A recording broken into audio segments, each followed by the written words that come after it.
Chosen one, you have been feeling it lately, haven't you? That quiet but undeniable stirring deep within your chest. A restlessness that sleep cannot fix, and a heaviness that no vacation can cure. You've looked around at your life recently. The same routines, the same conversations, the same environments. And quietly asked yourself, why do I feel so out of place in rooms that once felt like home? Listen to me very carefully right now, chosen one. The enemy wants you to believe you're just confused or depressed. But you are not losing your mind, and you are not falling behind. What you are experiencing is an awakening. It is holy discontent. God is intentionally making you uncomfortable in this season because your spirit already knows. A major shift is on the horizon, even if your physical eyes cannot see it yet. We live in a culture that is obsessed with hustle, constant noise, and the illusion of visible success. Society tells you that if you are restless, you just need to work harder, grind longer, or numb the feeling with another screen, another purchase, or another temporary distraction. But the exhaustion you are feeling right now is not the kind that comes from working too many hours. It is spiritual exhaustion. It comes from trying to fit a massive, God-given calling into a tiny, ordinary box. You are trying to wear a life that no longer fits your spirit. God is using this profound sense of dissatisfaction to grab your attention and pull you out of the matrix of ordinary living, where He is drawing you away from the noise because He cannot hand you the blueprint for your next chapter, while your mind is constantly hijacked by the opinions and expectations of everyone around you. Right now, you might be looking at suddenly closed doors, unexpected delays, or relationships that are abruptly fracturing. And you might be wondering if God is angry with you. You might be asking yourself if you made a wrong turn somewhere along the way to deserve this friction. I am here to tell you with absolute certainty that this is not punishment. This is divine disruption. There is a massive difference between the two. Punishment is meant to harm you, but divine disruption is meant to protect you. God is actively interrupting your current trajectory because He loves you far too much to let you settle for a life that is smaller than the one He prepared for you before you took your first breath. If He did not make you fiercely uncomfortable right now, you would stay in a place of mediocrity forever. He is breaking your allegiance to what is safe and familiar, so that you are forced to step into the calling you were chosen for. Do not numb this restlessness. Do not run from it. Lean into it, because this exact feeling is the compass pointing you toward your true destiny. When you hear the word shift, it is easy to imagine a sudden, glorious leap from where you are right now straight into your promised land. We want the instant breakthrough. But a true divine shift is rarely an overnight event. It is a profound, deeply psychological, and spiritual process that always unfolds in 3 distinct phases. The first phase is the ending. This is the part of the shift that feels like loss, which is why so many people resist it. You are literally grieving the death of your old identity, shedding relationships that can no longer go where you are going, and letting go of environments that once gave you a false sense of security. You have to mourn the end of what was before you can grasp what will be. But right after the ending comes the hardest phase of all, the phase you are likely sitting in right now. It is the messy middle. It is the spiritual waiting room. This is the space between the promise God whispered to your spirit and the physical manifestation of that promise. In the waiting room, it often feels like God has gone completely silent. You are putting in the work. You are praying the prayers. You are making the sacrifices. And yet, Nothing around you seems to be changing. During this silent period, the enemy will inevitably whisper that you have been forgotten or that you misheard God entirely. But I need you to understand something crucial about the way God operates. Look at the story of David. When David was just a boy, the prophet Samuel poured oil over his head and anointed him to be the next king of Israel. The promise was declared. The destiny was set. But David did not walk out of that room and sit on a throne. He went right back out into the isolated, invisible fields to tend sheep for years. He went straight into the waiting room. Why would God anoint him as king and then send him back to the pasture? Because the pasture was the workshop, in the quiet isolation of the fields. And David had to learn how to fight the lion and the bear. He had to develop the precise skills, the unwavering courage, and the deep reliance on God that he would eventually need to defeat Goliath and lead a nation. The waiting room was never a punishment or a denial of his destiny. It was the exact environment required to forge the strength of a king. If you are in the waiting room right now, feeling hidden, overlooked, or frustrated by the delay, you must change your perspective. God is not ignoring you. He is actively forging you. The messy middle is where you acquire the emotional intelligence, the spiritual stamina, and the sheer grit you will need to sustain the third phase, which is the new beginning. When the door finally opens, you will need the tools you are building right now in the dark. If you try to rush this process, if you try to kick down doors before it is time simply because you are tired of waiting, you will abort your own preparation. You will step into a massive blessing without the internal infrastructure to keep it from crushing you. Embrace the silence of the waiting room. Let God finish the hidden work inside of you, because the version of you that walks out of this season will be fully equipped for the massive assignment that is waiting on the other side. You have been praying for elevation. You have asked for the massive breakthrough, the influence, the financial freedom, and the wide open doors. But there is a profound spiritual truth you must understand right now before you take another step forward. God loves you far too much to answer a prayer you do not yet have the character to sustain. If he hands $1 million blessing to a $10 character, that blessing will not elevate you. It will absolutely crush you. This is why you are currently standing in the refiner's fire.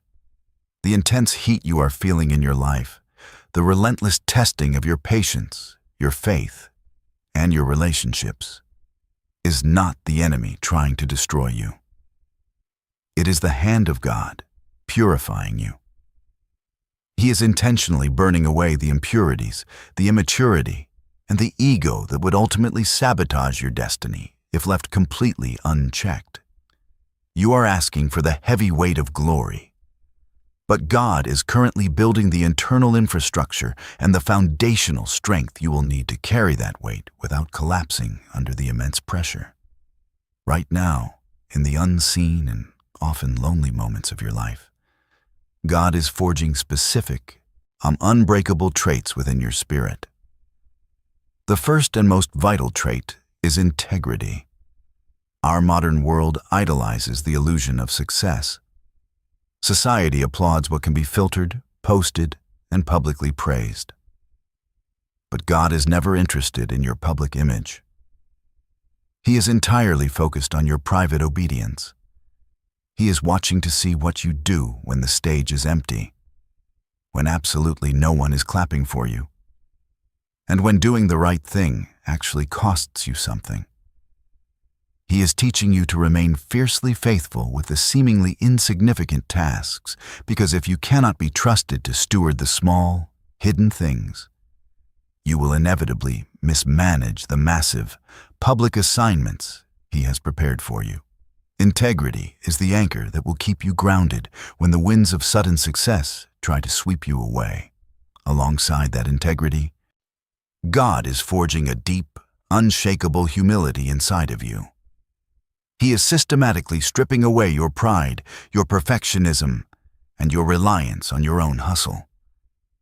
He is allowing you to reach the absolute end of your own human abilities, so that when the breathtaking elevation finally arrives, you will know beyond a shadow of a doubt that it was His grace, not your grind, that made it happen. When your spirit is rooted in true humility, the applause of people cannot artificially inflate you, and the rejection of people cannot easily destroy you. Finally, this fire is building your spiritual resilience. You must realize that when you fully step into your God-given calling, your influence will naturally expand. And with expanded influence comes expanded opposition. The higher you climb, the colder the wind blows. Master, the negative opinions of a few close-minded people in your current environment can send you into a spiral of anxiety. How will you ever handle the heavy criticism that comes with real leadership? The betrayals, the misunderstandings, and the emotional heavy lifting you are enduring right now are simply resistance training for your soul. God is deliberately thickening your skin while keeping your heart soft and compassionate. Do not pray for God to pull you out of the fire prematurely. Pray for the strength to endure it, knowing that every ounce of discomfort is actively constructing the masterpiece of your character. You have been told repeatedly throughout your life to simply trust your gut, follow your peace, and listen to the good vibes. But when you are standing at the edge of a massive life transition, when the stakes are incredibly high, and when the decisions you make today will ripple into the next decade of your life, good vibes are not a reliable strategy. You need a razor-sharp, actionable framework for spiritual discernment. The enemy rarely attacks you with obvious evil. He usually distracts you with something that looks like a tremendous, shiny opportunity. If you cannot differentiate between God's voice, your own anxious desires, and the enemy's subtle distractions, you will constantly chase after what glitters instead of what genuinely sustains you. Discernment is not a mystical feeling reserved only for the deeply spiritual. It is a practical discipline you must cultivate daily. You are not meant to wander through this season guessing at God's will. You are meant to walk with absolute, quiet confidence. And that confidence begins with step 1, the absolute necessity to pause and detach. We live in a world that demands immediate responses. Your phone buzzes, an email arrives, an opportunity presents itself, and you feel the immense pressure to answer, to act, to say yes right in that very moment. But you cannot clearly hear the gentle, guiding whisper of God while you are sprinting on the treadmill of hustle culture. You must intentionally build a habit of digital minimalism and deliberate silence. If you do not carve out 10 to 15 minutes of pure, uninterrupted quiet every single day, your mind will remain too cluttered to recognize the subtle shift in your spirit when God is speaking. When a major decision is placed in front of you, the most spiritual thing you can do is hit the pause button. Step back from the urgency and disconnect from the opinions of your friends, your family, and the internet. In that intentional silence, you detach your ego from the outcome and simply ask God to reveal the truth of the situation, no matter how uncomfortable that truth might be. It is in the quiet detachment that you begin to sense the true weight of an opportunity. Once you have paused, you move immediately to step 2, which is mastering the peace versus comfort test. This is where so many people become deeply confused. We often mistake comfort for spiritual peace. Comfort is when a decision requires absolutely no faith, no risk, and no growth. It feels easy, it feels safe, but deep down, It keeps you stagnant and bound to a version of yourself you have already outgrown. Spiritual peace, however, is entirely different. Spiritual peace can accompany a terrifying, illogical decision, like walking away from a stable job that is slowly draining your soul, or ending a long-term relationship that is fundamentally out of alignment with your destiny. Your mind might be racing with practical anxieties about how it will all work out. But beneath the surface noise, your spirit feels an unshakable, anchoring calm. When an opportunity makes sense on paper, but leaves your spirit feeling heavy, agitated, or inexplicably restless, that is a massive red flag. That heaviness is the Holy Spirit throwing up a roadblock. If it costs you your peace, it is too expensive. Finally, you must apply step 3, the critical alignment check. God will never tell you to do something that fundamentally contradicts His word, nor will He usually call you to do something without providing confirmation through wise, godly counsel. Because you are not meant to navigate your calling in complete isolation. When you feel a strong leading in your spirit, test it against Scripture.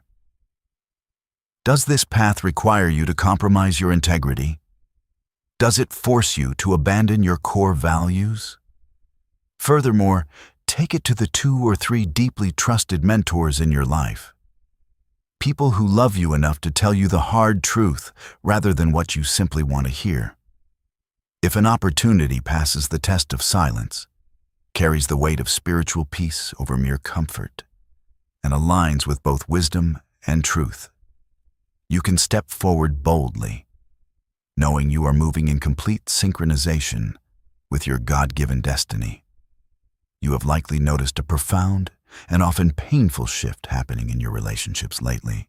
Conversations that used to effortlessly fill hours now feel incredibly shallow, forced, and draining. People you once considered your closest confidants are suddenly pulling away, or you are finding yourself inexplicably wanting to pull away from them. This is not a coincidence, and it is certainly not a punishment. As God continues to elevate your mindset, refine your character, and position you for the massive calling on your life, He must also completely restructure your relational environment. You cannot carry everyone from your history into your destiny. The painful reality of spiritual growth is that it requires you to outgrow certain rooms, certain mindsets, and inevitably, certain people. But how do you navigate this without becoming bitter, isolated, or consumed by guilt? You must implement a clear, definitive rubric for your inner circle. A traffic light system that helps you intentionally evaluate who is truly assigned to your next season and who is merely an anchor to your past. The first category you must identify with absolute honesty consists of the red light relationships in your life. These are the connections that are actively toxic, consistently competitive, or profoundly draining to your spirit. You know exactly who these people are. They are the ones who subtly diminish your accomplishments, who disguise their jealousy as sarcasm, and who always manage to center themselves whenever you share your struggles or your victories. They are the friends or family members who constantly pull you back into old, broken mindsets. The gossip, the complaining, the victim mentality that God is currently trying to deliver you from. Every time you leave their presence, you feel exhausted, agitated, and further away from the peace you have been cultivating. You must understand that keeping red light people in your inner circle out of a misplaced sense of loyalty is a direct form of self-sabotage. God cannot fully bless a space that is constantly contaminated by intentional negativity. The action required here is immediate and firm. You must establish unshakable boundaries. For some, this means a hard, permanent stop. Lovingly releasing them from your life because their continuous presence is actively fighting against your purpose. Once you have established boundaries with the red lights, you must carefully navigate the yellow light relationships. This category is often the most emotionally complicated because these are people you genuinely love and care about. They are not necessarily toxic or malicious, but they are deeply committed to their own dysfunction, their own limitations, and their own comfort zones. They are the friends who have no vision for their future and cannot comprehend the massive vision God has placed in your heart. They are not assigned to go with you into your next season, not because they are bad people, but because the pace of your calling will inevitably exhaust them, and their stagnant energy will inevitably slow you down. The necessary action here is to love them from a distance. You do not have to cut them off entirely, but you must drastically limit the time, the energy, and the intimate details of your dreams that you share with them. You cannot expect someone who has never left the shallow end to understand the depths God is calling you to navigate. Finally, and most importantly, you must heavily invest in the green light relationships. These are the rare, invaluable people who act as iron sharpening iron. They are the mentors, the peers, and the spiritual partners who challenge you, who pray for you behind your back, and who celebrate your growth without a single ounce of jealousy. When you find these individuals, you must pour your time, your vulnerability, and your resources into those connections, because those are the relationships God has specifically ordained to sustain you when the weight of your calling gets heavy. You have asked God repeatedly to elevate your life, to break the chains of stagnation, and to open the massive doors you have been praying for. Yet, when the opportunity for real, profound change finally presents itself, you often find yourself hesitating, rationalizing, or actively sabotaging the very breakthrough you requested. Why do you consistently pull back from the edge of your own destiny? Why do you return to the relationships that drain you, the habits that numb you, and the environments that shrink you? You must understand that this is not a failure of your faith. It is a fundamental battle within your own mind. It is the complex intersection of your spiritual calling and the deeply ingrained psychology of your human brain. You are fighting against a deeply rooted phenomenon called familiar misery. Your brain is biologically wired for survival, not for massive leaps of faith, and survival depends entirely on predictability. Therefore, your mind will almost always prefer a predictable, familiar misery over an unpredictable, unfamiliar freedom. Think about the comfort zone trap.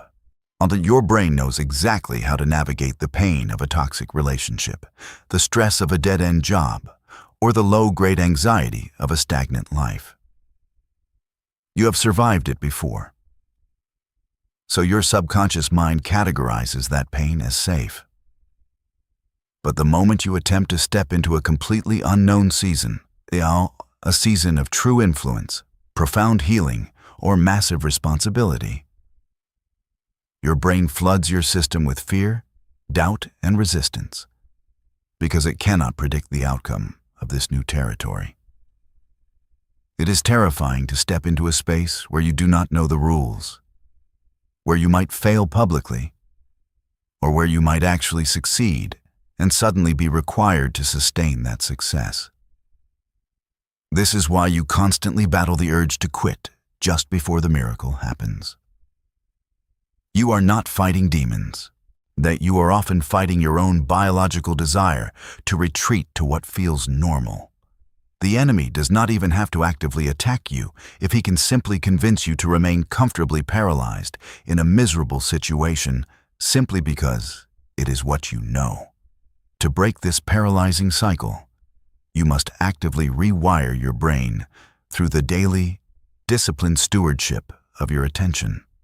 You cannot simply pray away a deep-seated psychological pattern while simultaneously feeding it every single day. If you spend 3 hours doom-scrolling through the chaotic, fear-mongering noise of social media, comparing your quiet progress to everyone else's highlight reel. You are actively wiring your brain for anxiety and comparison. If you constantly engage in conversations that revolve around complaining, gossip, and victimhood, you are magnifying the very misery you are desperate to escape. Whatever you focus on, you magnify. If you want to override the powerful pull of familiar misery and step boldly into your God-given calling, you must intentionally replace those toxic patterns with deliberate, life-giving habits. You must steward your attention like it is your most valuable currency, because it is. You must replace the mindless scrolling with intentional study, deep prayer, and relentless gratitude. You have to train your mind to focus entirely on the massive vision God has placed in front of you, rather than the comfortable pain you are leaving behind. When you consistently redirect your focus toward your purpose, the unfamiliar freedom you are terrified of stepping into will eventually become the solid, unshakable foundation of your new reality. You have felt the awakening in your spirit. You have come to understand the profound purpose of the waiting room. And you now recognize that the fire surrounding your life is actively refining your character to carry a massive blessing. But simply having this awareness is no longer enough. Spiritual awareness without intentional action is nothing more than emotional entertainment. You did not click on this message by accident, and you have not listened this far simply to feel a temporary wave of motivation before returning to the exact same life you were living yesterday. This is a divine appointment, a clear line drawn in the sand of your destiny. I need you to understand that God's ultimate purpose for your life goes far beyond the superficial pursuit of overnight material wealth or temporary applause that the world constantly tries to sell you. You are deeply loved, fiercely protected, and handpicked for a legacy that will outlast your lifetime. But stepping into that legacy requires your active participation. It is time to stop passively waiting for a rescue and start actively walking in obedience. To help you cross the bridge from mere awareness into tangible action, I am issuing you a genuine 7-day spiritual challenge. This is not a gimmick, and there is no secret shortcut to bypass the work God wants to do inside of you. For the next 7 days, I challenge you to dedicate the first 10 minutes of your morning to absolute, uninterrupted silence. Before you check a single message, before you consume the chaotic noise of the internet, and before you let the demands of the day dictate your mood, sit in the quiet. In those 10 minutes, do not ask God for more things. Instead, ask Him for complete alignment. Ask Him to tune your spiritual ears to His frequency and to give you the courage to see your life exactly as He sees it. Alongside this daily practice of silence, I want you to take a piece of paper and write down exactly one broken pattern, one toxic habit, or one paralyzing excuse that you are officially committing to break in this new season. Do not try to fix everything at once. Choose the one heavy burden that you know deep down has been anchoring you to your past, and make the definitive choice to leave it behind. But you must also realize that you were never meant to carry the heavy weight of your calling in total isolation. The enemy operates best in the shadows, constantly whispering the lie that you are entirely alone in this struggle, and that no one else understands the magnitude of the shift you are experiencing. That is simply not true. There is a global remnant of individuals who are waking up, breaking generational cycles, and stepping into their God-ordained purpose at this exact moment. I want you to take your first step of action right now by going to the comment section. Do not just leave a generic response to simply check a box. I want you to boldly and specifically declare what exact baggage you are leaving behind today. Write it down as a public testimony of your obedience and a stake in the ground for your future. If you need a practical tool to help anchor you during this transition, look in the description below, where I have provided access to a genuine community space and resources designed to actually support your spiritual growth, rather than sell you an empty illusion. Your season of wandering is coming to an end. The preparation has met the opportunity, and your spirit is finally ready. Do not look back at what you are losing. Look straight ahead at what God is building, and take the step